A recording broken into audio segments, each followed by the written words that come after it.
gua abis podcast itu besokannya langsung dipecat. Menurut lo ini keputusan yang tepat atau tidak? Terus pemecatan ini kan langsung segerbong, ya kan? Yang lucunya kan perang Kempen belum ngelatih apa-apa, tiba-tiba dipecat. Belum ngapa-ngapain, kesian ya. Makan gaji buta. Menurut lo gimana? Keputusan dari Bapak Menpora, Bapak yang katanya disuruh nanya ke PSSI. Kapan sih Bang PSSI tepat mengambil keputusan ya? Kalau kita bilang dari 2024 berarti ya. Dari mereka mendepak Sin aja tuh udah nggak tepat Bang sebenarnya. Betul. Mendatangkan Patrick makin nggak tepat lagi. Terus keluarin aja. Ini menarik nih, teman saya tuh update Bang. Ini teman kita gini update. Siapa? Ada Bang update di story-nya dia pas Patrick dipecat. Mana ada pelatih kagak Natalan sama keluarganya. Bener nggak? Dia Natalan orang ketika bersama keluarga dia malah datang interview. Kan kata Pak Erik dulu kan itu katanya. Oh, itu poin plusnya ya. Nah, poin plus karena dia mau rela-rela datang untuk wawancara ketika di hari Natal.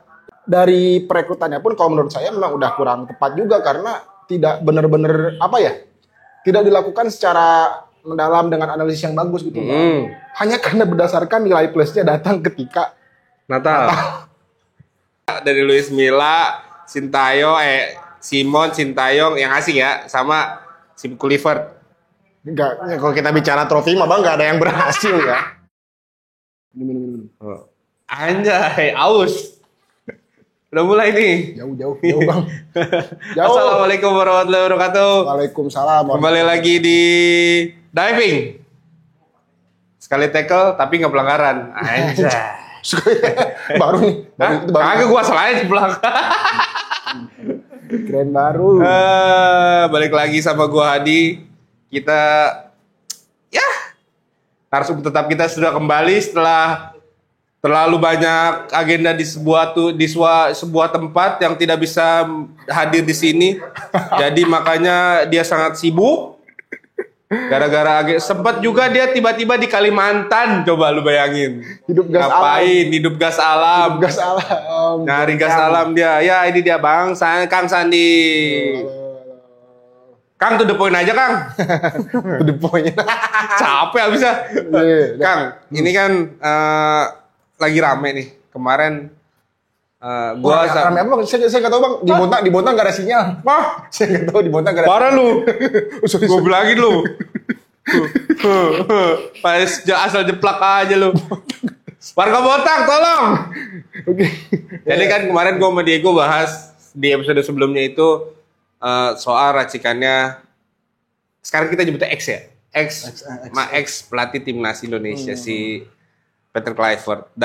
Gua abis podcast itu besokannya langsung dipecat. Kagak ada babi bunya langsung dipecat kan ngehe. Menurut lo ini keputusan yang tepat atau tidak? Terus pemecatan ini kan langsung segerbong, ya kan? Yang lucunya kan perang Kempen belum ngelatih apa-apa, tiba-tiba dipecat. Belum ngapa-ngapain, kesian ya. Makan gaji buta. Menurut lo gimana? Keputusan dari Bapak Menpora, Bapak yang katanya disuruh nanya ke PSSI. Coba tanya PSSI. Lawak of the year tuh, one of the lawak of the year tuh. Tanya PSSI ya. Siap tanya PSSI, suara siapa sih itu? Siap tanya PSSI siap. Udah jangan bercanda mulu, jawab. Kapan sih Bang PSSI tepat mengambil keputusan ya? Kalau kita bilang dari 2024 berarti ya. Dari mereka mendepak Sin aja tuh udah nggak tepat Bang sebenarnya. Betul. Mendatangkan Patrick makin nggak tepat lagi. Terus. Keluarin aja. Ini menarik nih, teman saya tuh update Bang. Ini teman kita gini update. Siapa? Ada Bang update di story-nya dia pas Patrick dipecat. Sebutlah namanya Indra. Oh. Mana ada pelatih kagak Natalan sama keluarganya. Bener nggak? Dia Natalan orang ketika bersama keluarga dia malah datang interview. Kan kata Pak Erik dulu kan itu katanya. Oh, itu poin plusnya ya. Nah, poin plus karena dia mau rela-rela datang untuk wawancara ketika di hari Natal. Ya logis lah gitu, logika lah. Sekarang pelatih ya misalkan emang dia ya logikanya juga PSSI-nya ngundangnya tanggal 25 gimana? Nah itu di antara 3 kandidat katanya tuh. Nah dari Sintayong aja udah nggak tepat, dari perekrutannya pun kalau menurut saya memang udah kurang tepat juga karena tidak benar-benar apa ya? Tidak dilakukan secara mendalam dengan analisis yang bagus gitu. Hanya karena berdasarkan nilai plusnya datang ketika Natal. Dan kita juga melihat sebelum rekam jejak sebelumnya kan di Curacao dia nggak bagus. kacau. Secara pelatih kepala kacau. Emang, gue sempet baca di beberapa media kalau misalkan si Kluivert ini bagus jadi pemain, tapi tidak untuk jadi pelatih. Betul. Gitu. Dan banyak kan pemain yang kayak gitu kan, Bang. Iya. Ketika dia jadi pemainnya bagus, terutama kan trennya itu adalah pemain-pemain di posisi kayak penyerang atau di posisi penyerang terutama ya, berarti kan penyerang nih. Nah, jarang sekali kan penyerang itu nanti ketika dia jadi pelatih itu jadi pelatih yang bagus kan jarang gitu. Nah, yang bagus itu Zidane. Nah, gelandang tengah, gelandang bertahan biasanya dia. Tapi Xavi enggak. Xavi enggak. Xavi itu bagus nggak? Xavi di Al-Sadd bagus, di Al-Sadd. Di Barcelona izin. Siapa lagi ya? Pep lah kita kan. Oh iya, Pep. Luis Milla gitu kan. Luis Milla emang bagus, kenapa nggak dipakai? 2 miliar. Berarti kita runut ya dari zamannya Edi Rahmayadi kan Luis Milla pelatihnya. Terus Pak Joko. Bima Sakti ya? Bima Sakti kan caretaker. Iya sempat caretaker doang. Terus zamannya Jokdri, Simon McKermy. Iwan Bule, Sintayong. Iya. Terus Iwan Bule. Enggak, coaching penyerang ya dia waktu main. Enggak, gelandang dia. Gelandang serang. Terus Erick Thohir, Patrick Kluivert. Dari semua ini yang paling sukses menurut yang mana? Dari mulai Pak Edi, Pak Joko. Dari Luis Milla. Ya, dari Luis Milla, Simon, Sintayong yang asing ya, sama si Kluivert. Enggak, kalau kita bicara trofi mah Bang enggak ada yang berhasil ya. Kalau kita bicara trofi ya. Cuman ya kredit kan saya sepakat ya sama netizen ya, kredit itu layak diberikan kepada dua sosok, Milla sama Sin. Best. Kalau Milla itu dia menanamkan filosofi ala Spanyol tapi dia tidak menghilangkan gaya bermain kita. Makanya dia kan memanggil pemain itu kala itu ya karena dia sadar bahwa pemain Indonesia itu banyak sekali winger. Nah, dia tuh memodifikasi strategi yang akhirnya itu bisa bikin si winger bagus dan penyerangnya pun tidak mesti penyerang itu adalah penyerang yang target man. Pas nine. Kalau Sin muncul lah di zamannya Luis Milla muncul lah Villanesia. Betul sekali. Ada tuh namanya kan Villanesia yang disebutkan tuh. Nah, kalau Sin sudah pasti. Ya, dia potong generasi. Cut generationnya keren sih. Nama-nama kayak nama-nama kayak Andre Tani, Lili Pali, Beto bahkan ya. Yang mungkin kan dicoba tuh Masin kan ketika laga tertutup lawan Persita yang kita kalah 2-0. Kalah 2-0 kan tuh lawan Persita tuh. Nah dari situ mungkin dia ngelihat bahwa wah nggak bisa nih gue pakai pemain ini. Akhirnya dia cut generasi. Didukung juga oleh satu situasi Covid juga kan. Jadi dia ngeramunya lebih enak dan dia berani mencoba. Ini Sin awal-awal ya sebelum Sin punten juga Coach Sin ya sebelum Coach Sin juga mengenal dunia iklan, sebelum mengenal dunia seleb, bergaul dengan Parel Bramasta dan kawan-kawan nih. Sin itu adalah pelatih yang bagus. Ini statement saya ya. Sin itu adalah pelatih yang bagus. Kalian lihat lagi Piala AFF 2020 bagaimana dia menyulap pemain Kussedia Yudo yang viral karena makan bakso Malang. Oh iya lagi. Dia jadi pemain yang bagus di timnas. Irfan Jaya bagus. Bagaimana kombinasi Witan dan Asnawi di sisi kiri sangat enak. Itu tuh semua racikan Coach Sin loh sebenarnya.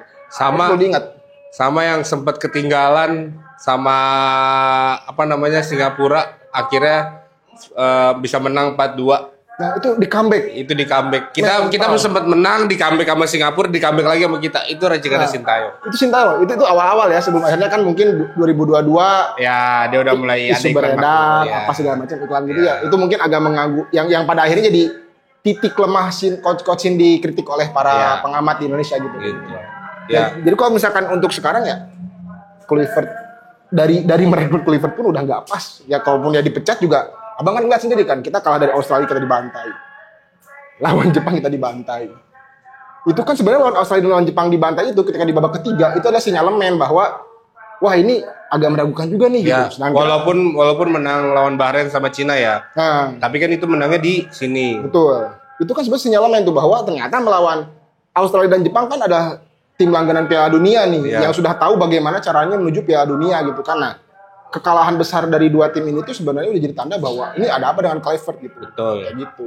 Nah, yang gua sebelah juga setelah lawan Irak kemarin, dia tuh nggak punya empati menurut gua. Dia nggak datang ke supporter dan tiba-tiba main cabut aja ke Belanda. Terus sampai sekarang nih muncul nih Alex Pastor. Gue tadinya agak sedikit respect sama Alex Pastor ya, karena memang dia yang kita tuakan di sini sebelum kita melihat sekarang. Tapi ngelihat statement-statementnya di media Belanda, kok gue jadi tai lo gitu.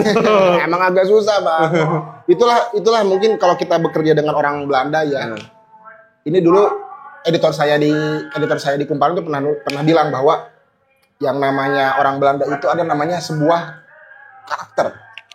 Ini sorry kalau salah ya, namanya itu Amsterdamse Blauw apa gitu pokoknya. Terutama bagi orang-orang Belanda yang lahir di Amsterdam ya, bahwa ada karakter mereka tuh keras kepala ya, dan mereka itu agak sulit untuk istilahnya itu agak sulit untuk mengakui bahwa mereka salah gitu. Padahal kan budaya kita minta maaf. Harusnya sih seperti itu ya. Harusnya kan dia harus ngikut budaya kita dong, karena dia dibayar sama kita. Itulah karena dia orang Belanda itu, Bang. Karena kan dia punya budaya kayak gitu. Pada itu. Jadi memang ketika saya melihat Kluivert gak minta maaf, terus dia juga ketika preskon malah terkesan menyalahkan A, B, C, D dan sampai Z gitu ya. Ya itu mah sama aja kayak yang sudah-sudah gitu, Bang. Iya. Nih ada yang ngaji apa gimana ya? Lalu Bang, sebelum kita lanjut ke pembahasan berikutnya, Mang Sandi ada lihat ada apa ini? Ada air. Oh bukan. Podcast kali ini kita tetap disponsori sama LXVR. Ini parfum kesukaan gue nih. Iya aja, cobain. Ini yang mana ya? Oh ini yang mana tadi tuh? Sweet Beach. LXVR ini bergamot blue. Oh, enak. Wangi banget anjay. Nah, LXVR ini terdiri dari 10 varian. Ada itu. Dari 10 varian itu kita udah rilis 10 variannya. Pertama ada Sweet Beach, terus bergamot blue anjay. Ini bergamot blue, mantap. Floral Fruity Scandal tuh. Floral Fruity Scandal tuh gua enggak tahu modelnya kayak apa, tapi itu salah satu wangi favorit gua. Iya. Honey Bloom, Oakmoss Black, terus namanya susah banget. Fruity Sweet Pea, Sexy Vanilla. Sexy Vanilla, mantap. Sexy Vanilla kalau dipakai itu gimana ya? Kayaknya makin wangi banget tuh. Sama Peach and yang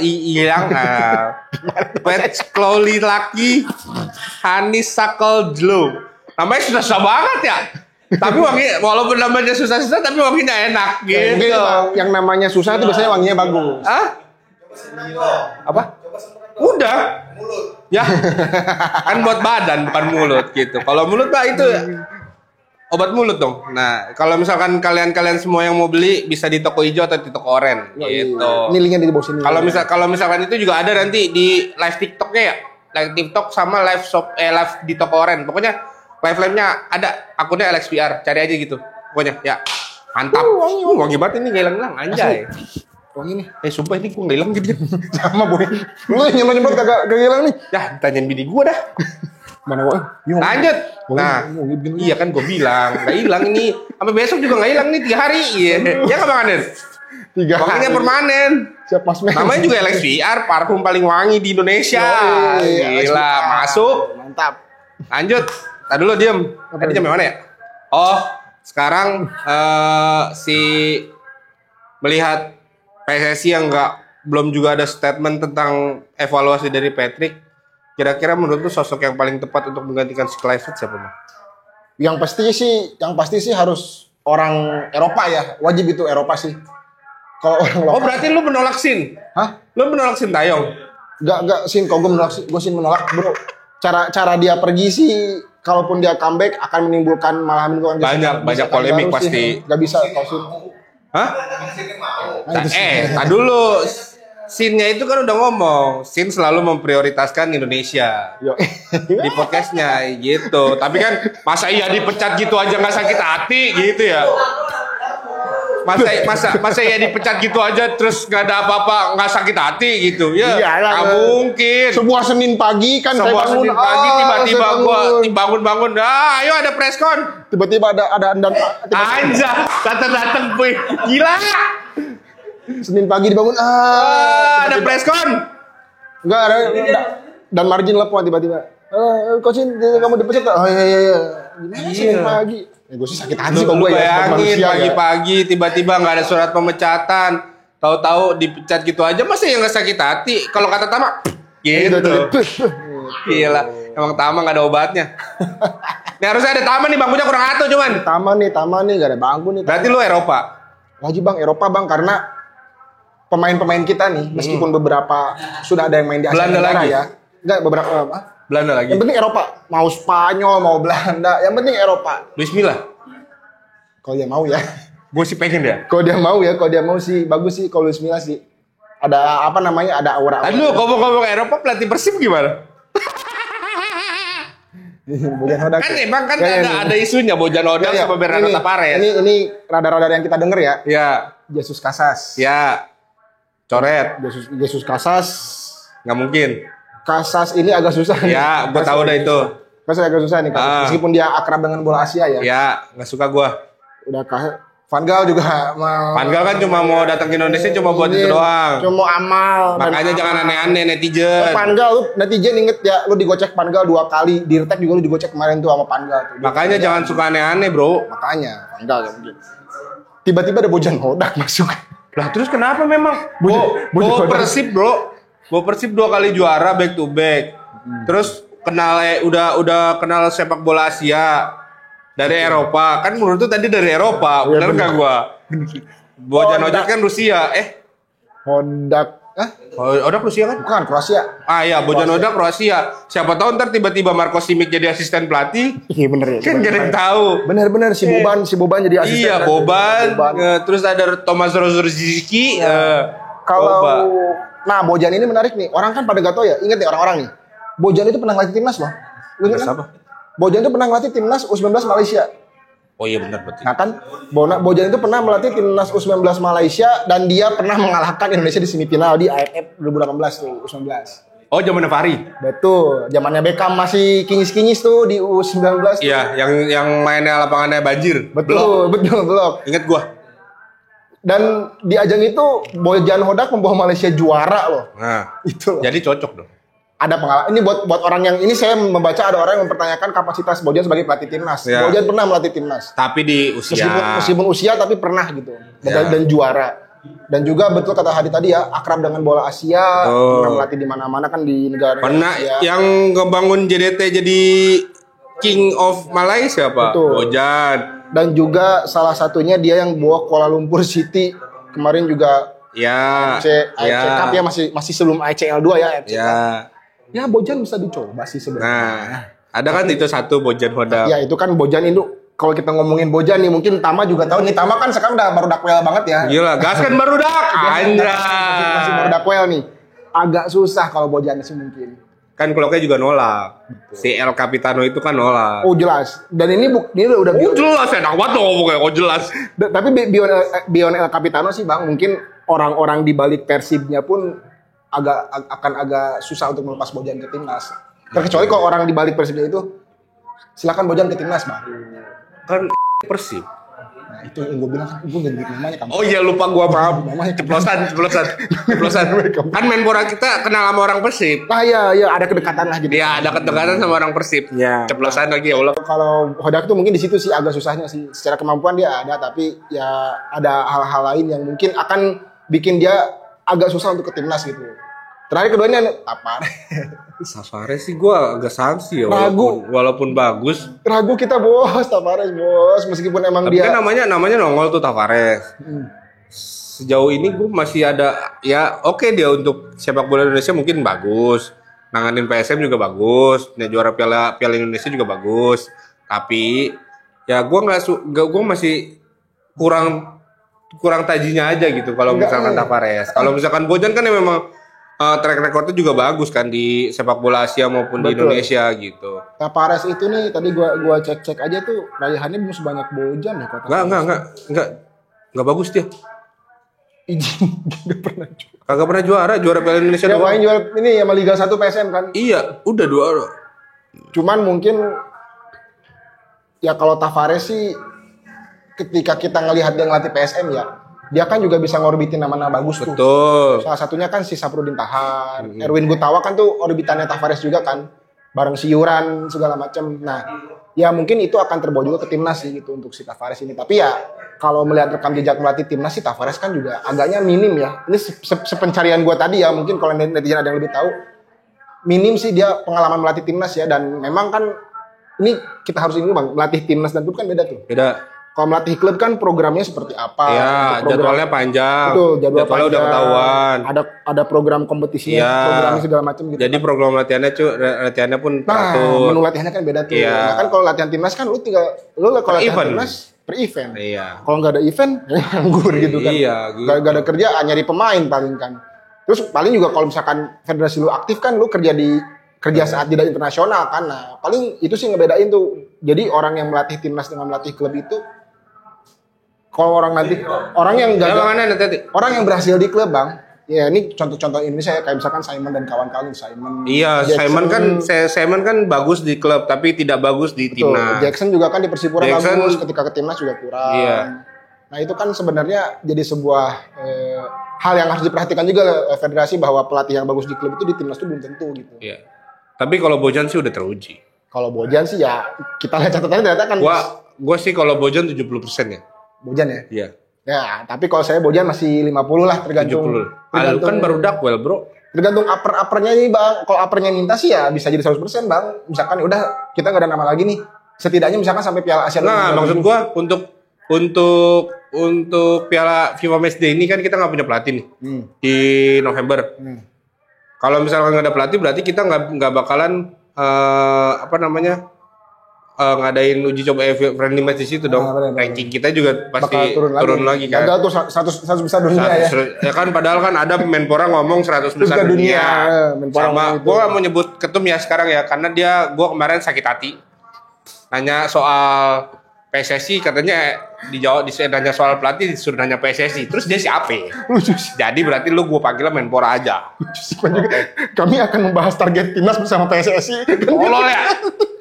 Goblok anjing dah. Gua nanya, "Pak, target SEA Games buat 2025 gimana, Pak?" Tanya PSSI. Lah, Bapak siapa? Itu kemarin lucu ya? Aduh, gimana gitu. Ya Allah. Pak, bagaimana Pak soal SEA Games? Ya, nanti kami juga akan memanggil PSSI untuk Bapak siapa? Terus Bapak siapa jadinya? Ya udah, Bapak saya panggil Menpora aja. Saya nggak mau manggil Bapak ketum PSSI lagi. Udah. Nah, dan buat Bapak juga Pak, nanti milih pelatih Pak, jangan asal ini Pak ya. Nah, katanya Frank de Boer juga. Ya elah, di Inter aja bapok. Aduh, di Inter lah pokoknya. Di Inter ya. Salah mulu gue. Belum tentu pemain bagus itu pelatih yang bagus Pak. Iya Pak. Itu lihat tuh rekam. Apa belajar dari Clippers itu? Iya, rekam jejaknya emang pemain bagus nih, tapi kan belum kelihatan tuh Pak kalau sebagai pelatih. Clippers man, pelatihnya bagus, pelatih terbaik. Emosi gua. Maaf ya Allah. Blunder sih itu pelatih terbaik ya. Emang dasar bocah tolol. Udahlah. Harapan lu lah sekarang. Harapan. Buat pelatih timnas. Jose Mourinho sih kalau bisa Pak ya. Ya goblok. Kalau bisa Jose Mourinho. Kita punya Jose Mourinho. Bang Bes. Bang Bes Mourinho siap Bang Bes. Siapa ayo. Ya kali harapan lu siapa? Harapan lu ke timnas ke depannya gimana? Dengan target Piala Dunia 2030 sama ranking 100 dunia dengan pelatih yang baru. Kalau gue sih pelatihnya ya, kalau gue dulu Bang. Gue pelatihnya pengennya siapa? Luis Milla. Balik lagi. Kita mah Jose Mourinho aja Bang pengen. Kalau enggak itu siapa pelatih siapa? Pelatih Bayern Munchen. Jangan pelatih Milan goblok Allegri doang yang bagus nih. Si ini pelatih Munchen. Hansi Flick. Nah, dia di Barcelona bagus kan di Barcelona. Iya, dia Hansi Flick aja atau enggak itu sekalian aja. Oh ya ini Hansi Flick juga case tuh. Ngelatih Bayern bagus tapi di timnas Jerman jelek. Iya itu. Atau enggak Joachim Low. Iya. Mantap tuh Joachim Low tuh timnas banget tuh. Coba Pak dengerin omongan saya ada Pak dikit aja Pak. Serah Bapak mau ngomong apa, tapi kalau misalkan yang itu ntar di skip yang saya ngomong marah-marah ke Bapak. Gitu ya. Itu mah emosi saya doang sesaat. Tapi saya beneran emosi, Bapak nggak mau dipanggil ketum. Emosi gua. Ayo San, siapa pelatih lu? Kalau gua Luis Milla. Jose Mourinho gua pengen. Duitnya kagak ada. Lu mau ngasih apaan? Pulau Seribu atuh. Intinya Pak, pelatih yang nanti kalian pilih siapapun itu tuh harus berprogres ya Pak. Ke Piala Dunia itu gak gampang. Ke Piala Dunia itu perjalanannya panjang. Kita tuh di Asia Pak. Nih kita punya 4 tahun lagi nih Pak. Kita udah 4 tahun nih. 5 tahun berarti, 4 tahun bener. Kalau kita lolos babak keempat kan mungkin kita gak akan ikut babak pertama nih dari 2030 kan. Iya bener. Nah, Sekarang kita ngikut lagi dari pertama. nah kalau bisa ya Kalau pertamanya ketemu Brunei lagi sih nggak apa-apa. intinya pelatih nanti jadi timnas itu ya selain ya hal-hal standar kayak paham sepak bola Asia, bisa menjinakkan pemain-pemain keturunan kita tuh ya itu hal standar Pak, tapi ya dia harus mau berprogres Pak gitu. Bapak ngomong kemarin, ini pelatih dihormati. Ini pelatih bisa ngerangkul pemain-pemain di locker room. Fuck you. Yang bener tuh pelatih itu coach Pak. Ya, pelatih itu coach. Yang bener tuh pelatih itu coach. Sama gue mau ngomong, JJ jangan banyak ngomong. Oh ya JJ tolong ya diredam JJ, jangan memperkeruh situasi udah. Apa yang terjadi di ruang ganti udah jangan. Udah biarin aja sama Bapak Andre, janganlah. Andre juga nih 2S. Kita tahu siapa 2S. Tapi Bapak jangan ngomong-ngomong mulu. Kita yang puyeng ditanyain atasan. Siapa nih San 2S? Kita tahu Bang. Dikutip. Nah, lanjut, yuk. ya jadi harus berproses lah Pak, pelatih timnas malah slow aja sih 2030 kan. Nah mungkin nanti ya pokoknya intinya kita punya waktu 4 tahun. Lu nge-build dari sekarang, lu buktiin sekarang dari 4 tahun itu federasi harusnya bisa ngebuktiin nih targetnya 2030 sama ranking 100 dunia. Itu harus bisa lu buktiin selama 4 tahun ke depan dengan pemain-pemain yang ada sekarang ya, dengan diaspora yang bagus. Sama nanti kalau misalkan federasi ganti ketua umum lagi, jangan diubah-ubah lagi tuh pelatih. Tolong, ini 2027 ya, tolong. Itu kan pas buat Piala Asia tuh ya, Piala Asia juga. Ya itulah tolak ukur kalian tuh, AFF sama Piala Asia ya, itu tolak ukur perkembangan kalian gimana tuh. Kalau 2030. Kalau misalkan lu AFF udah juara, kalau kata Tama, Piala Cikinya aja dulu, jangan ngomong king. Betul nggak Tam? Tuh. Malu sama Vietnam. Balik. Malu sama Vietnam. Apa lu ngomong apa? Langganan lu di Asia. Iya benar. Bener. Malu sama Vietnam sama Thailand lah. Sini lu mau ngomong apa yang terakhir yang tadi lu mau ngomongin? Sini. Sini Tam. Nih terakhir nih kata-kata mutiara dari Tama. Saya menjadi salah satu saksi di mana kita digulung habis-habisan sama Jepang di kandang sendiri ya. Di kandang Jepang maksudnya. Saya mewakili warga Jepang, jadi kandang sendiri. Jadi orang Jepang gak ada yang lu kayaknya. Lu orang Kamboja. Jadi sebelum kita mengakui diri sebagai king, ada baiknya kita langganan dulu di Asia. Di AFF aja belum bisa, apalagi di Asia, apalagi mau ke dunia. Jadi langganan dulu di Asia. 2027 adalah langkah pertama kita untuk bisa langganan di Asia. Anjay. Betul. Sepakat. Asia dulu nih. Top apa sih kalau kata Pak Erik? Ini Pak Erik saya remind Pak Erik ya. Ini saya remind Pak Erik top 10 Asia. Itu dulu aja udah top 10 Asia. Yes. Top 10 Asia kan berarti Top 10 langganan main di Asia dulu. Ya gini Tam. Kalau kita masuk top 10 Asia, berarti kan kita udah langganan Piala Asia sama langganan Piala Dunia, benar enggak? Betul. Itu omongan lu. Ingat aja itu Pak Erik ya. Ya. Harus ke situ tuh. Ya. Sayang nih pemain bagus nih soalnya. Ingat ya Pak Menpora. Oh, Pak Menpora izin. Daya capek ngomel-ngomel energinya habis. Jangan lupa komen, like, subscribe channel ini.